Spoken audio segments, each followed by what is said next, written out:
Assalamualaikum warahmatullahi wabarakatuh. Berjumpa lagi dengan channel kami Senang Berhitung Matematika. Pada kesempatan ini saya akan membahas mengenai macam-macam bilangan. Ini adalah pelajaran untuk matematika SMP ya. Kita mulai dari macam-macam bilangan ya. Nah, di sini macam-macam bilangan adalah terdiri dari terdiri dari bilangan bulat dan bilangan pecahan ya. Yang pertama yaitu bilangan bulat ya. Bilangan bulat itu intinya adalah terdiri dari bilangan bulat positif ya. 1 2 3 4 dan seterusnya. Kemudian bilangan 0 ya. Ini 0, kemudian bilangan bulat negatif ya. Min 1, min 2, min 3, min 4 dan seterusnya. Ini bisa digambarkan dengan garis bilangan ya. Nah, di sini ya. Ini adalah bilangan bulat positif 1 2 3 4 dan seterusnya ya, ini tanda panah ya. Kemudian di sini bilangan 0, nah, kemudian bilangan bulat negatif min 1, min 2, min 3, min 4 dan seterusnya ya. Itu adalah bilangan bulat. Kemudian selanjutnya di dalam bilangan bulat itu ya terdapat ya bilangan cacah ya. Bilangan cacah itu bilangan yang dimulai dari 0 ya. 0, 1, 2, 3, 4 dan seterusnya. Kemudian bilangan asli ya. Bilangan asli berarti dimulai dari 1 ya. 1, 2, 3, 4 dan seterusnya.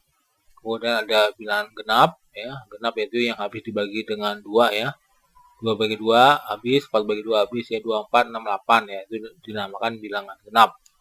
Kemudian bilangan ganjil ya. Ganjil ya, dimulai dari 1, 3, 5, 7 dan seterusnya. Kemudian juga ada bilangan prima ya. Bilangan prima yaitu bilangan yang habis dengan bilangan 1 atau bilangan itu sendiri ya. 2, 3, 5, 7, 11 ya. Kemudian juga 13. Kalau 15 enggak ya, 15 bisa dibagi 3 ya. Nah, di sini ya kalau kita mudahnya kita kalau membuat pohon faktor ya. Berarti 2 misalnya ya. 2 berarti 1 dan 2 ya.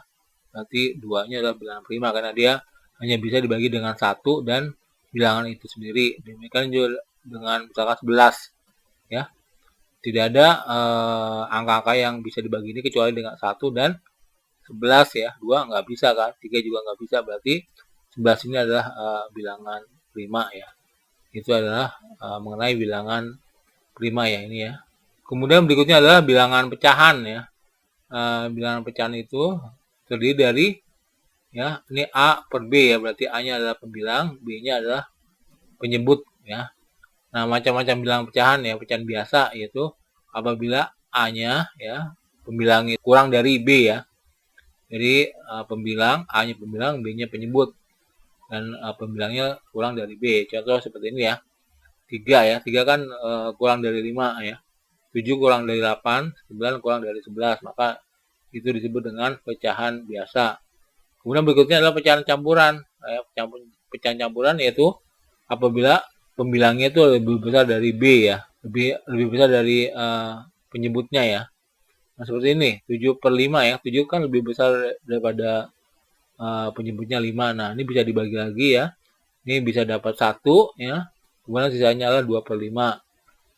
Demikian juga dengan 9 per 8 ya. 9 itu lebih besar daripada 8 ya. Lebih besar daripada penyebutnya. Nah, ini bisa menjadi 1 yang lebih seperdelapan. Kemudian juga 20 per 11 ya. Ini dapat 1. Sisanya adalah 9 per 11. Kemudian berikutnya adalah pecahan desimal ya. Desimal yaitu penulisannya menggunakan koma ya, 0,5, 1,75. Nah, kemudian di sini ada suatu contoh, kita akan merubah menjadi bentuk pecahan dari desimal ya. Caranya yaitu di sini kita ini 0,5 ya, berarti kita maju 1 ya. 1 karena 1 berarti dia 1/10, berarti 5 kali 1/10 sama dengan 5 per 10, dimana 5 per 10 ini kalau 5 dibagi 5 adalah 1, 10 dibagi 5 adalah 2, berarti sama dengan setengah. Kemudian kalau kita ingin menjadikan bentuk pecahan dari ini ya 1,75 ya, dimana 2 koma di belakang ya. Nah ini berarti dia kan berubahnya dua ini ya, dua langkah 1 2, karena 2 langkah berarti dia 1/100 ya. Berarti 175 ya, ini kan mundur ya 1,75 ya, berarti mundur 1 2 ya, coba berarti ini 175, karena 2 kali mundur berarti 1/100 ya, 175 kali 1/100 sama dengan 175/100 ya, dimana 175/100 ini hasilnya adalah 175/100, dimana 75/100 itu kalau 75 dibagi 25 dapat 3, 100 dibagi 25 dapat 4, berarti sama dengan 1/3/4 ya. Kemudian berikutnya adalah pecahan persen ya. Pecahan persen sama dengan A persen atau A per 100, karena persen ini adalah per 100 ya. Nah, kemudian di sini bagaimana cara mengubah bentuk persen menjadi pecahan biasa, di mana 25% ini adalah 25/100 ya. Kalau kita bagi ya, 25, dua-duanya bisa dibagi, adalah bagi 25 ya, 100 bagi 25 dapat 4, 25 bagi 25 dapat 1, berarti sama dengan 1/4 ya. Ini adalah bentuk pecahan biasa dari persen.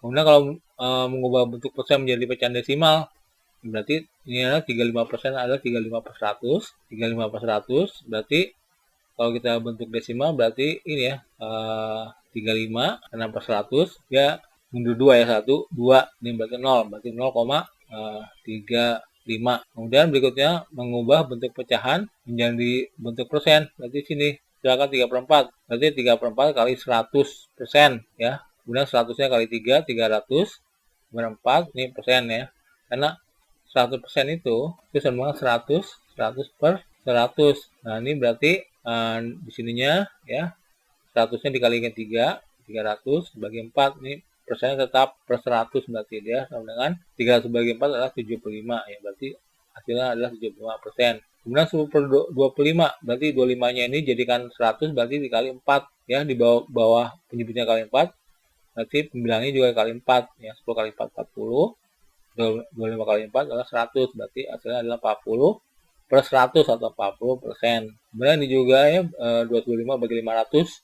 Nah, 500 supaya menjadi 100 berarti dibagi 5 ya. Di bawahnya bagi 5, di atasnya juga bagi 5.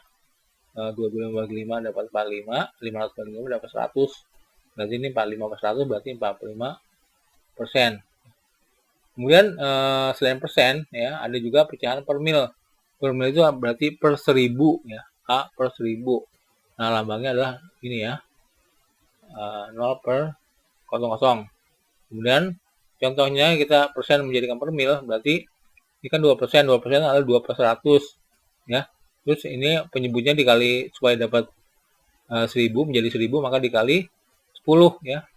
100-nya dikali 10 1000, 2-nya kali 10 20, berarti hasilnya adalah 20 per mil ya. Demikian pembahasan mengenai macam-macam bilangan untuk matematika SMP. Semoga bisa dimengerti. Wassalamualaikum warahmatullahi wabarakatuh.